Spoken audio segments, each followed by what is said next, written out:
Alors, sourate Yusuf, c'est une sourate très particulière parce que c'est la seule sourate qui relate la vie d'un prophète qui est Yusuf du début à la fin. Donc, si elle porte le nom de Yusuf, qui est un des prophètes les plus remarquables, comme l'a dit le prophète sallallahu alayhi wa sallam, Yusuf, huwa al-Karim, c'est le noble, Ibn al-Karim, fils du noble, Ibn al-Karim, Ibn al-Karim. Donc Yusuf, c'est le fils de Yaqub, qui est un prophète, fils de Ishaq, qui est un prophète, fils de Ibrahim, qui est un prophète. Donc c'est le noble, fils du noble, fils du noble, fils du noble.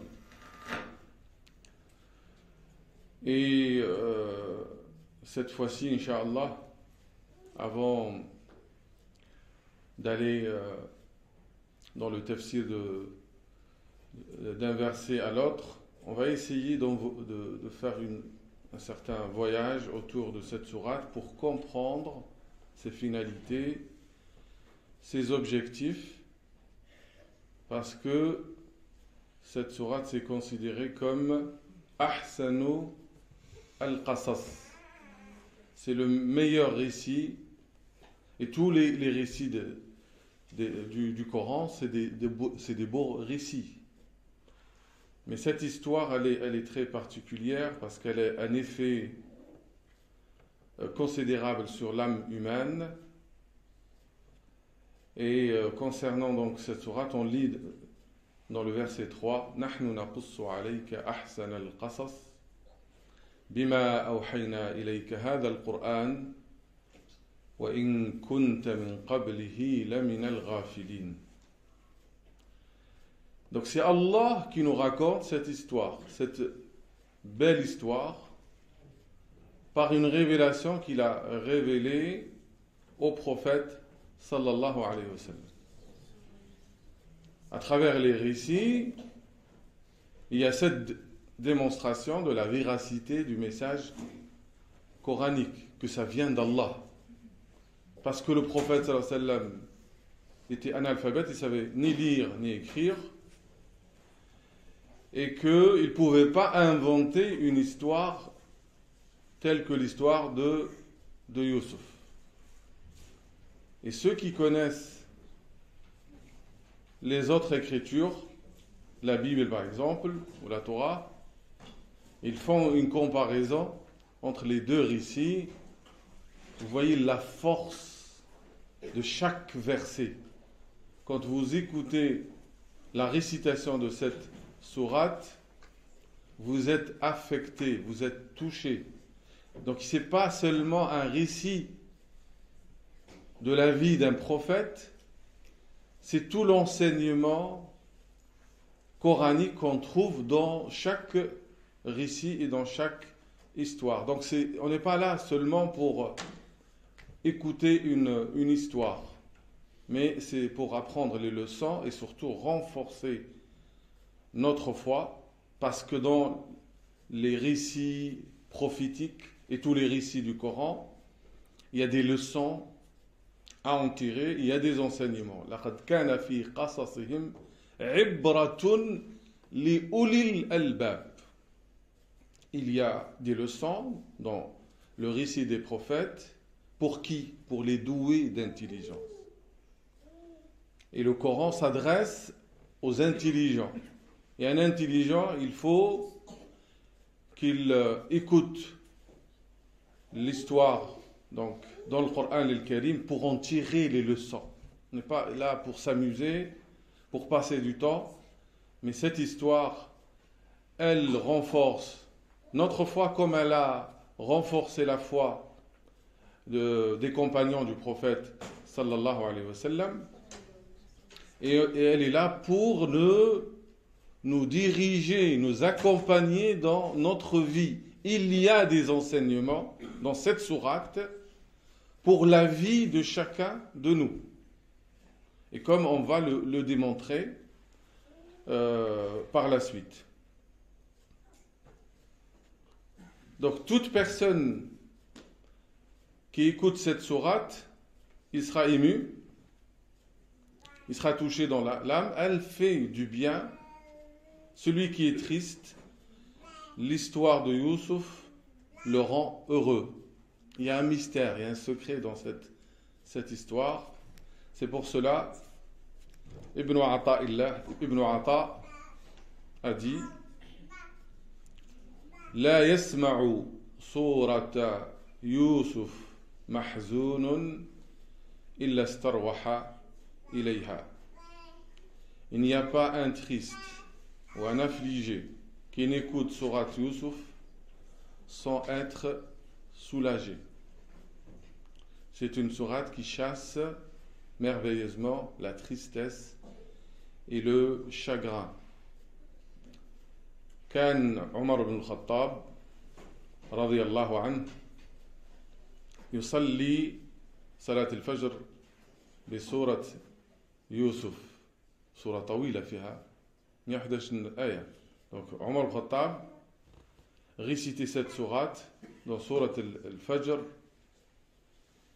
et quand il est arrivé au verset où Yaqub, c'est Yaqub qui parle, قال إنما أشكو بثي وحزني إلى الله وأعلم من الله ما لا تعلمون. Il dit, je ne me plains qu'à Allah de mon déchirement et de mon chagrin, et je sais de la part d'Allah ce que vous ne savez pas. Quand il est arrivé à ce verset, tous les fidèles là, qui faisaient la prière, même ceux qui étaient derrière, entendaient les pleurs de Omar ibn al-Khattab. Uthman aussi, ibn Affan, lisait cette sourate souvent dans la prière de Al-Fajr.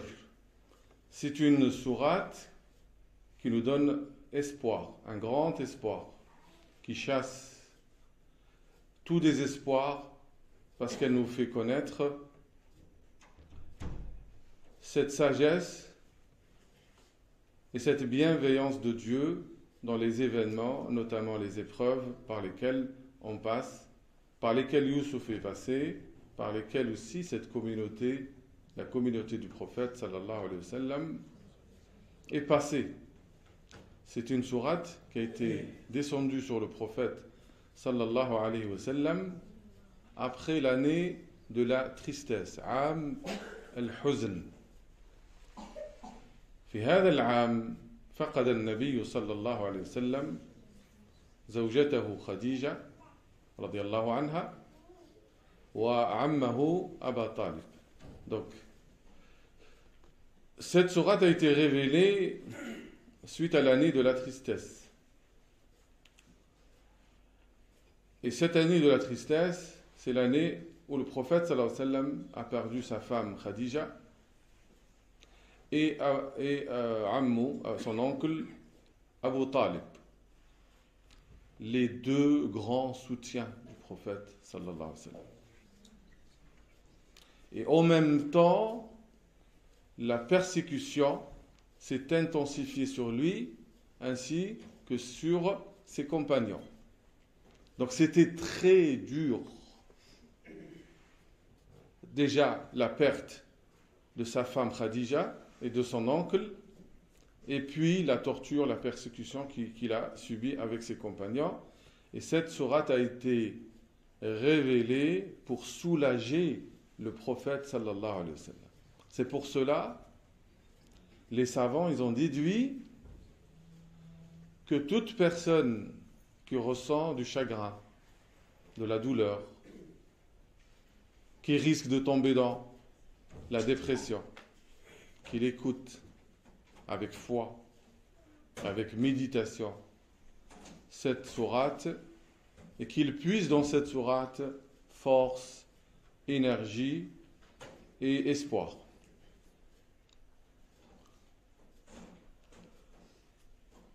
Et c'est un conseil qu'on donne aussi à toute personne qui peut passer par des moments difficiles. Et Dieu sait que on est devenu très très fragile, impatient, C'est pas comme les générations d'avant. Donc, on n'a pas de capacité de patience devant les difficultés et on est devenu donc très actif. La lecture des récits des prophètes, des hommes et des femmes pieuses, ça nous permet de dépasser ces moments difficiles. Donc cette sourate Yusuf, elle vient après sourate Hud et elle a été révélée après sourate Hud. C'est la sourate numéro 11. À la fin de sourate Hud, on lit وَكُلًّا نَقُصُّ عَلَيْكَ مِنْ أَنْبَاءِ الرُّسُلِ مَا نُثَبِّتُ بِهِ فُؤَادَكَ وَجَاءَكَ فِي هَذِهِ الْحَقُّ وَمَوْعِظَةٌ وَذِكْرَى لِلْمُؤْمِنِينَ وَكُلًّا نَقُصُّ عَلَيْكَ مِنْ أَنْبَاءِ الرُّسُلِ. Et tout ce que nous te racontons des récits des messagers, c'est pour en raffermir ton cœur. C'est pour renforcer le cœur devant l'adversité. وَجَاءَكَ فِي هَذِهِ الْحَقِّ وَمَوْعِظَةٌ وَذِكْرَى لِلْمُؤْمِنِينَ. Et de ceci t'est venue la vérité ainsi qu'une exhortation et un rappel aux croyants. Donc, au milieu de ces nuits ténébreuses qu'a vécu le prophète sallallahu alayhi wa sallam avec ses compagnons, ces sourates, c'est sourate Hud et puis sourate Yusuf, sont descendues pour donner espoir aux compagnons qui sont là sous le feu des épreuves, la persécution. Et c'est la raison pour laquelle dans cette sourate, on lit par exemple إِنَّهُ لَا يَيْأَسُ مِنْ رَوْحِ اللَّهِ إِلَّا الْقَوْمُ الْكَافِرُونَ. Ne désespère de la miséricorde d'Allah que le peuple mécréant. Celui qui a la foi n'a pas le droit au désespoir. Celui qui a la foi ne baisse jamais les bras. Il doit toujours prendre leçon dans ses récits, comme dans l'histoire du prophète sallallahu alayhi wa sallam. Et à la fin de cette sourate, il est dit حَتَّى إِذَا اسْتَيْأَسَ الرُّسُلُ وَظَنُّوا أَنَّهُمْ قَدْ كُذِبُوا جَاءَهُمْ نَصْرُنَا. Ne pensez pas que ces versets-là s'adressent seulement aux prophètes, à ses compagnons. Ils s'adressent à nous, mais ils s'adressent à chacun de nous. Et à la lecture de cette sourate, vous allez avoir un miroir à travers lequel vous pouvez revoir des événements dans votre vie. Les messagers aussi, ils ont connu des moments très très difficiles. حتى إذا استيأس الرسل وظنوا أنهم قد كذبوا. Au moment où les messagers, c'est des prophètes, ils sont arrivés au désespoir. Ja'ahum nasruna. C'est là où la victoire arrive à eux. Et on va voir que dans notre vie, quand on arrive au summum du désespoir, c'est là où on espère avoir une ouverture et une bonne issue. C'est là où il faut avoir de l'espoir. C'est quand on n'a plus d'espoir qu'il faut avoir une grande espoir. D'accord ?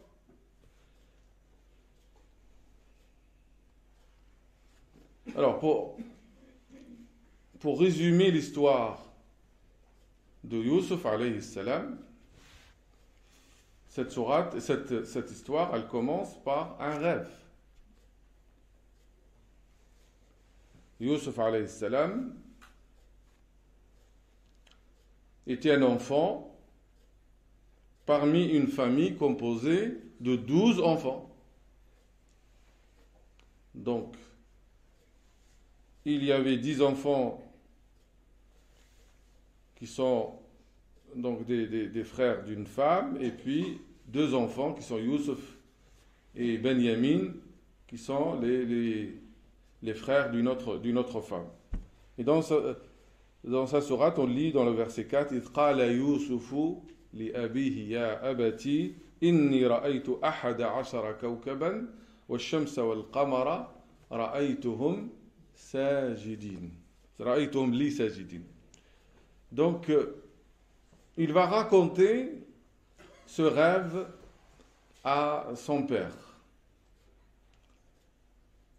Il va lui raconter parce qu'il sent cet amour de la part de son père. C'est très important de comprendre qu'à travers ces récits, il y a des valeurs qui sont véhiculées. L'amour, la tendresse, la douceur, la bienveillance, ça doit être les valeurs entre le père et, par exemple, et ses enfants. Pour que Youssouf vienne raconter le songe ou le rêve à son père, c'est qu'il sent cette intimité, cet amour. Et dans le rêve, qu'est-ce qu'il a vu? Il dit, Ya abati, inni ra'aytu ahada ashara kawkaba. J'ai vu 11 étoiles. Wa shams wal qamar, le soleil et la lune, je les ai vus se prosterner devant moi. C'est un rêve étrange. Et donc, ça commence par un rêve et ça finit avec l'interprétation et la réalisation de ce rêve, comme on va le voir après à la fin. Les 11 étoiles, c'est les frères de Youssouf. On a dit, ils sont 12. 11 étoiles, c'est les frères. Et Shams wal Qamar, c'est qui? Son père et sa mère. Donc ton père et ta mère sont ton soleil et ta lune. Et quand tu perds ta mère, tu as perdu le soleil de ta vie. Vous voyez l'importance des parents? Même à travers ce rêve-là, la symbolique de ce rêve nous apprend que les parents sont très importants dans notre vie. C'est notre soleil et notre lune. Et souvent, quand vous parlez avec quelqu'un qui a perdu sa mère ou son père, il va te dire, je n'ai réalisé l'importance de mes parents qu'après leur mort, et que je regrette après leur mort, le temps perdu, le temps que je n'ai pas passé avec mes parents. Donc peu importe, je ne vais pas rentrer dans les détails, sachant que pour un peu apprendre des leçons du passé, dans un premier temps, on va juste survoler la sourate. Si on peut donc commencer par les premiers versets, pourquoi pas. Mais moi, ce que je veux, c'est qu'on tire des leçons pour notre vie. Ça va changer notre vie. Et dans un deuxième temps, c'est-à-dire la prochaine fois, on fera ce qu'on appelle le tafsir, verset par verset. Et donc, comprenez bien la méthode coranique. Quand vous lisez n'importe quel récit dans le Coran al-Karim, il y a l'essentiel. Alors que nous, on cherche les détails et on se perd dans les détails. Si Allah ne nous a pas donné un tel détail, parce qu'il n'est pas important. On peut trouver un éclairage dans des hadiths, mais en dehors du livre d'Allah et la sunna du prophète sallallahu alayhi wa sallam, il n'y a aucun moyen de connaître donc la vérité. Ce n'est pas un homme qui n'a pas vécu dans cette période qui peut nous informer sur un passé qu'il n'a pas vu. On reste sur l'essentiel et on veut tirer des leçons pour notre vie. Donc dans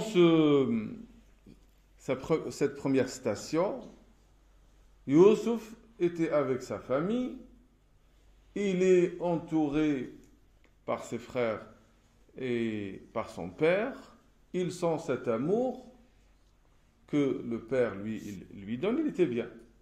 C'était des Bédouins qui vivaient dans le désert, sauf que cet amour donc du père va susciter de la jalousie de la part des autres frères. Et ils vont décider de se débarrasser de lui. Et donc, qu'est-ce qu'ils vont faire? Dans un premier temps, ils ont songé à s'en débarrasser, à le tuer. Et puis l'un d'eux va dire, il vaut mieux donc le jeter dans un puits profond. Et après, ça sera lui et sa chance. Et c'est ce qu'ils ont fait. Dans chacun de nos vies, il y a des moments où on se demande l'événement par lequel on passe, est-ce que c'est un événement heureux ou c'est un événement malheureux? Est-ce que c'est une bonne chose pour moi ou c'est une mauvaise chance? Souvent, nous on juge la réalité des choses par leur apparence.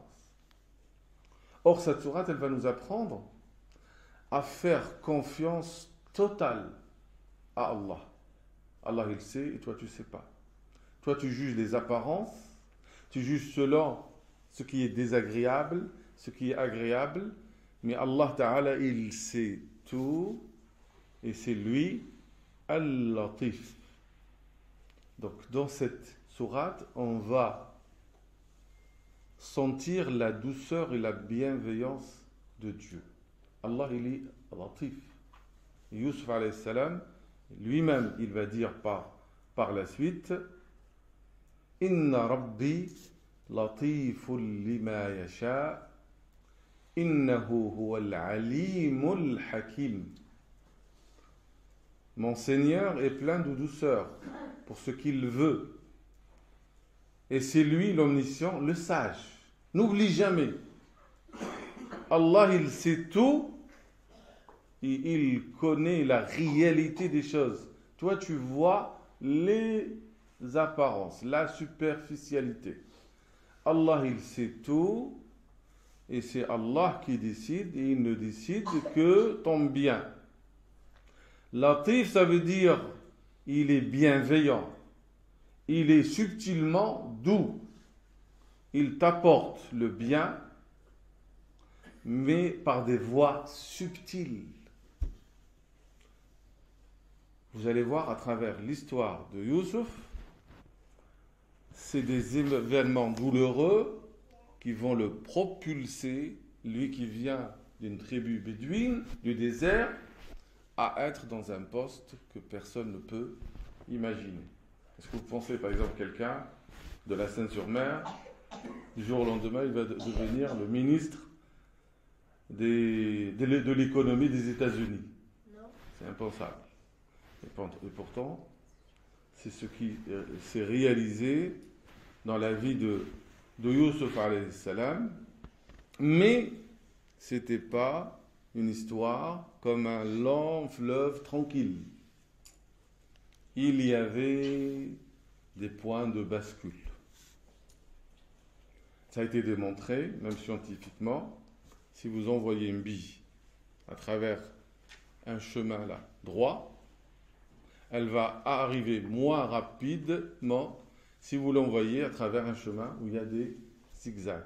Parce que les zigzags vont lui donner de la force, de l'énergie. Donc, on n'oublie jamais qu'Allah, il est bienveillant. Il est doux envers nous, mais nous, on ne voit pas toute cette bienveillance. On ne la voit pas parce que notre côté, donc humain, ne peut voir que une part de la réalité. C'est l'apparence. Deuxième chose, c'est que ce que Allah a décrété arrive.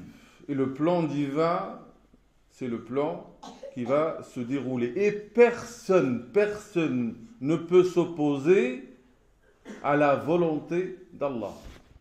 Wallahu ghalibun ala amrih, walakinna akthara an-nasi la ya'lamun. Deuxième verset que vous devez retenir. Et Allah est souverain en son commandement, mais la plupart des gens ne savent pas.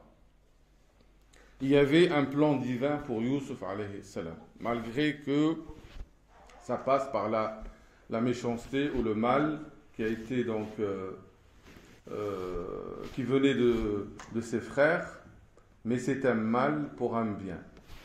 Il était bien dans sa famille, avec son père, mais ça a suscité la jalousie, ce qui a fait qu'il a été jeté où?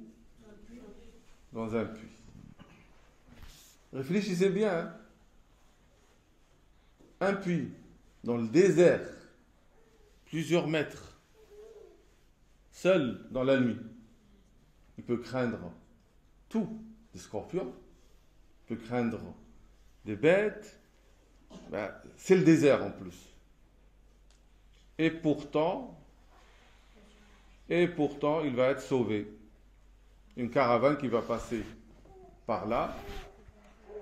Ils vont jeter donc leur seau pour chercher de l'eau. Il va s'accrocher et ils sont étonnés de trouver un garçon. Et ils vont le vendre par la suite dans le marché. Ils vont le vendre en contrepartie de quelques dirhams. Tous les commentateurs disent qu'il a été vendu pour 20 dirhams, même pas des pièces d'or, dirhams. Vous imaginez un prophète, le noble, fils du noble, il est vendu en esclave. Et pourtant, il va passer du puits vers quoi? Vers le château, la maison de l'Aziz. Un homme puissant dans l'Égypte. Et c'est là, il est sauvé là. Et non. Certes, le passage par le puits a fait que il va changer de situation, alors qu'il était parmi donc les Bédouins. Là, il va être en Égypte, dans la maison, dans l'Égypte pharaonique, et surtout dans le Qasr al-Aziz. C'est un bien, mais pour un mal. Il va être tenté par la femme de Al-Aziz. Donc il était en haut, là il descend en bas. Il descend encore plus bas. Il est jeté dans le puits. Espoir, un grand espoir, il est sorti pour être vendu comme esclave.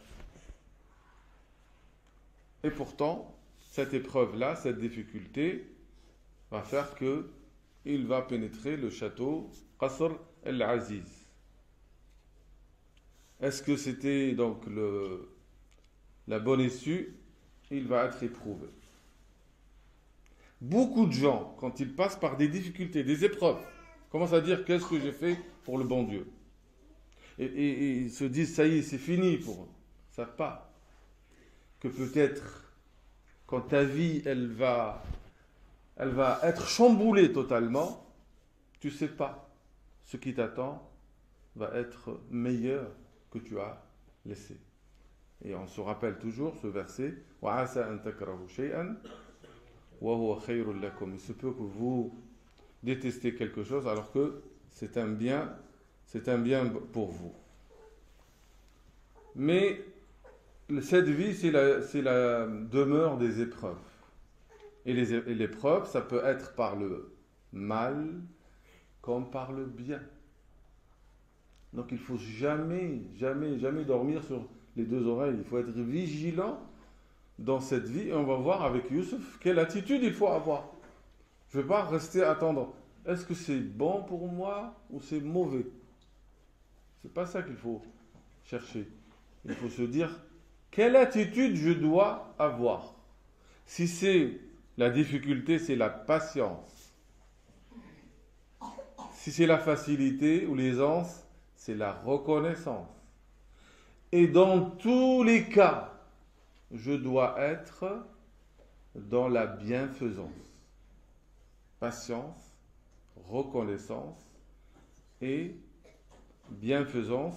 C'est Youssouf alayhi salam lui-même qui va résumer son histoire en disant إنه من يتق ويصبر فإن الله لا يضيع أجر المحسنين. Quiconque craint et patiente.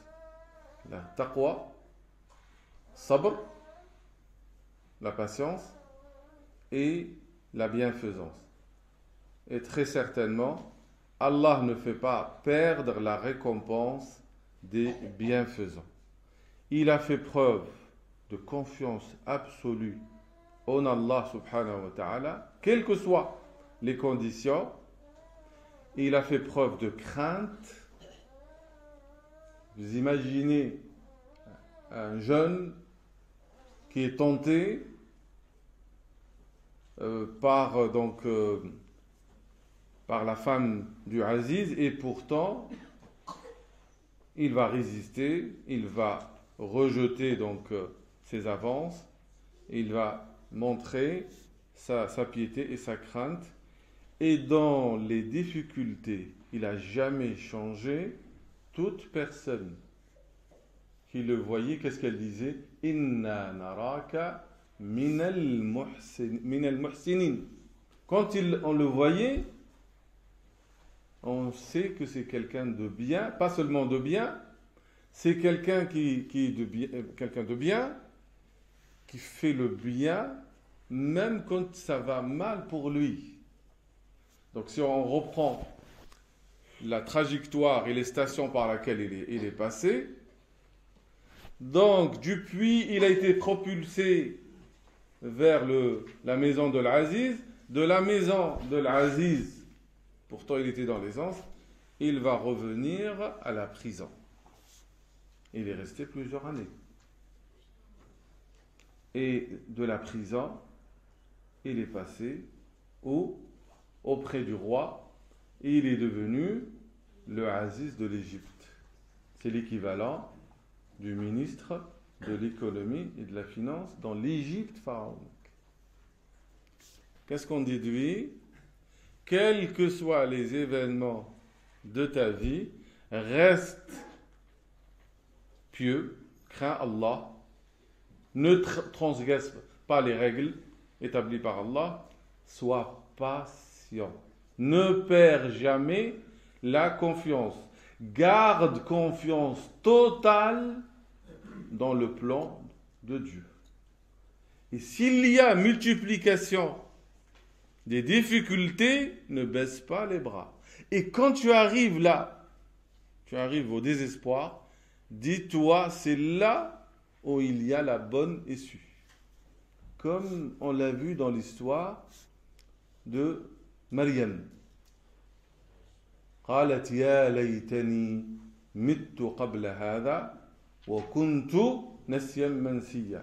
Quand elle a souhaité la mort carrément, c'est par la suite que l'enfant qui est né d'une manière miraculeuse, qui va être un signe pour l'humanité, il va la rassurer.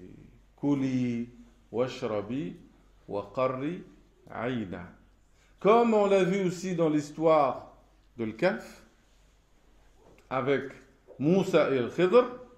Moussa a jugé les choses dans les apparences, mais Al-Khidr, Allah lui a donné une science des mystères divins, et du coup, il lui a montré qu'il ne faut pas juger seulement selon ces apparences-là. Si Youssef alayhi salam est resté chez lui, comme un berger, il va passer toute sa vie ainsi.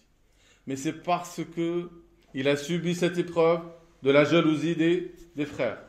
Il a été jeté donc dans le puits. Et du puits, il est passé donc à la maison de Al-Aziz. Après, il a été éprouvé par l'emprisonnement alors qu'il était innocent, pour finir par la suite à cette fonction qu'il a occupée, une fonction très importante dans l'Égypte.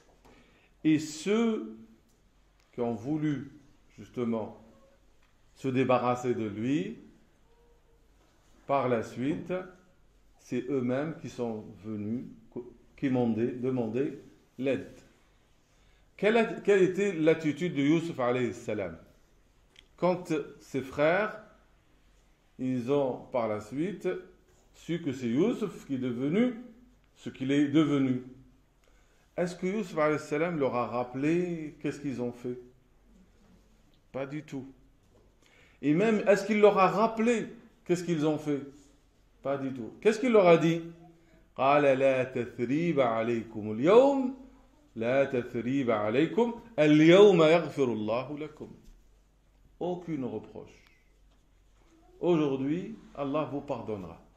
Et même quand il leur a rappelé ce qui lui est arrivé, il n'a jamais dit, mais rappelez-vous, par jalousie, vous m'avez jeté dans le puits.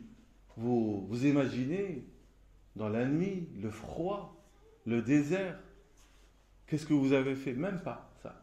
Comment il a résumé l'histoire? L'histoire, min ba'di an nazara ash-shaytanu bayni wa bayna ikhwati.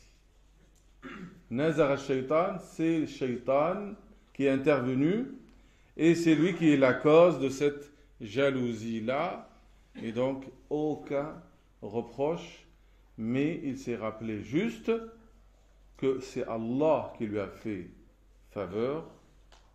Ana Yusufu wa hadha akhi qad manna Allahu alayna. C'est la faveur d'Allah sur nous.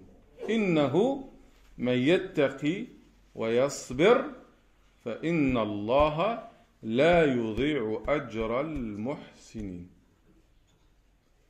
إنه من يتقي ويصبر, celui qui craint Allah en étant patient, soyez certains, فإن الله, Allah ne fait pas perdre la récompense des bienfaisants. Donc celui qui pense, comme le dit Ibn Ata'illah al-Sakandari, من ظن انفكاك لطفه عن قدره فذلك علامة على قصر نظره. Celui qui pense à travers les événements de sa vie que la bienveillance d'Allah est séparée de ses décrets, ça c'est le signe de sa courte vue. Toi tu vois pas. Nous, à travers cette sourate, on voit la vue d'ensemble. Et Youssouf, il faisait confiance totalement à Allah. Et Allah ne te demande pas, à chaque instant, te demande est-ce que c'est un bien ou pas. Ce qu'il te demande, c'est d'observer ce qu'il veut. Oui, ça tu dois te demander est-ce que c'est halal, est-ce que c'est haram? Est-ce que ça me rapproche de Dieu ou ça m'éloigne? Ça oui, tu restes sincère. Mais les événements qui te dépassent, l'adversité que tu as en face, la maladie ou la pauvreté, des choses que toi tu ne peux pas gérer. Tu fais confiance en Allah et surtout tu ne changes pas de comportement. Tu restes tel que tu es et meilleur d'ailleurs. Tu restes toujours bienfaisant. Devant le mal, ne repousse pas ce mal par le mal. Repousse-le par ce qui est meilleur et montre-toi toujours comme l'était Youssouf alayhi salam, même en prison. Les compagnons qui étaient avec lui, qu'est-ce qu'ils ont dit? Inna naraka min al-muhsinin. Même emprisonné, alors qu'il était innocent, il s'occupait des malades, il soignait ceux qui sont blessés, il réconfortait ceux qui sont dans la détresse, alors que lui-même, il est dans la détresse, dans la difficulté. Et c'est ça qui fait la différence entre les uns et les autres. Ceux qui ne changent pas, quelle que soit leur situation, ils restent toujours dans la générosité. Comme Allah l'a dit, فَأَمَّا مَنْ أَعْطَى وَاتَّقَى وَصَدَّقَ بِالْحُسْنَى فَسَنُيَسِّرُهُ لِلْيُسْرَى. Celui, فَأَمَّا مَنْ أَعْطَى وَاتَّقَى, il donne en étant pieux. وَصَدَّقَ بِالْحُسْنَى, il croit à la promesse d'Allah subhanahu wa ta'ala. فَسَنُيَسِّرُهُ لِلْيُسْرَى. Combien de personnes ils n'arrêtent pas de râler, de se plaindre aux uns et aux autres, mais ils ne savent pas se plaindre auprès d'Allah. قَالَ إِنَّمَا أَشْكُو بَثِّي وَحُزْنِي إِلَى اللَّهِ إِلَى اللَّهِ وَأَعْلَمُ مِنَ اللَّهِ مَا لَا ta'lamun. C'est la règle. Plains-toi, fais donc tes plaintes à Allah et sache que c'est Allah seul qui va dissiper ce chagrin et que s'il y a cette difficulté, que ton cœur il est brisé, sache que ce cœur brisé il cache des trésors. Parce que Allah subhanahu wa ta'ala, il est proche de ceux qui ont le cœur brisé. Si tu es en difficulté et que cette difficulté t'amène à implorer Allah subhanahu wa ta'ala, à lui demander l'aide, eh bien, tu es proche d'Allah et la victoire d'Allah, elle est proche de toi. Si tu es dans l'aisance et que ça t'amène à être rebelle, ingrat, eh bien, tu es loin d'Allah subhanahu wa ta'ala. On a beaucoup de choses à dire donc sur Sourate Yusuf, mais si on retient une leçon de la vie, le croyant, il a confiance en Allah subhanahu wa ta'ala. Donc, quelle que soit la difficulté par laquelle tu passes, et même si tu arrives au summum donc, du désespoir, tu perds jamais cet espoir-là, parce que l'espoir vient d'Allah, il ne vient pas de quelqu'un. Et tu sais que tu n'es pas abandonné, qu'Allah te regarde.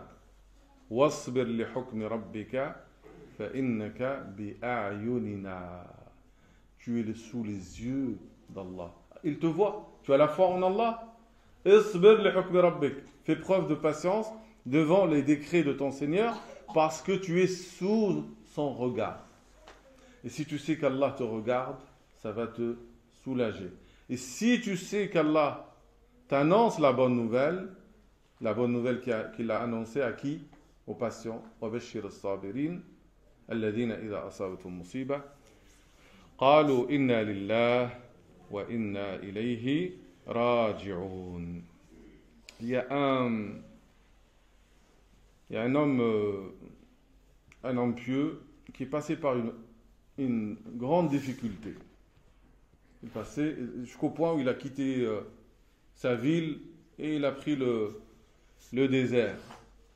Et il s'est endormi de fatigue et dans le rêve, il a vu un ange qui lui dit « Je t'apprends un dua. Fais-le à chaque fois que tu es en difficulté et tu vas t'en sortir. » C'est quoi ce dua? « Ya latifan bi khalqihi, ya aliman bi khalqihi, ya khabiran bi khalqihi, ultuf bi ya latif, ya alim, ya khabir. » Donc, cette sourate-là nous apprend à implorer Allah par le nom Al-Latif. Al-Latif, qui est le subtilement doux, le bienveillant, qui connaît notre intérêt, qui nous amène donc notre bien par les voies que nous, on connaît pas. Je vais terminer un peu pour résumer l'histoire de Youssouf et vous donner un exemple. Je ne sais pas si je l'ai raconté ou pas, mais c'est l'histoire de ce frère. C'est un frère, d'ailleurs il est d'ici, qui a son frère qui a fait un accident de voiture. Cet accident de voiture, tu es sur l'autoroute, tu es seul, et c'était dû à la fatigue. Personne l'a vu, sauf heureusement qu'il y avait des caméras. Quand les secours sont arrivés, ils ont trouvé que la voiture, il était comme une canette là, froissée, sauf que lui, il dormait encore, il n'a pas été touché. Alors, par précaution, ils ont réalisé donc des scanners ou IRM, et là, ils ont découvert qu'il avait une tumeur. Vous voyez la douceur divine? C'est à travers cet événement douloureux qui est l'accident que les médecins ont découvert qu'il avait une tumeur, un début d'un cancer au cerveau. Alors que s'il n'y avait pas cet accident, il n'aurait pas su, et peut-être ça aurait pu donc partir là, et puis il serait mort. Voilà, c'est ça la bienveillance divine. Je vous donne une autre histoire, elle est encore plus touchante. Il y a un homme, c'est passé en Irak. Donc, un homme issu d'une famille très très très riche qui se marie, il a une fille, et cette fille, elle était très chère à son cœur. Quand elle est arrivée à l'âge de 4 ans, elle devait faire une opération.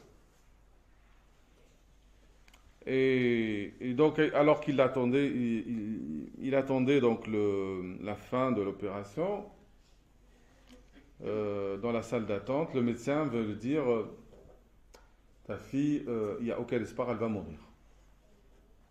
Et là, il s'est mis dans une colère rouge. Il a commencé à dire carrément, il s'adresse à Dieu, tu n'es pas miséricordieux. Et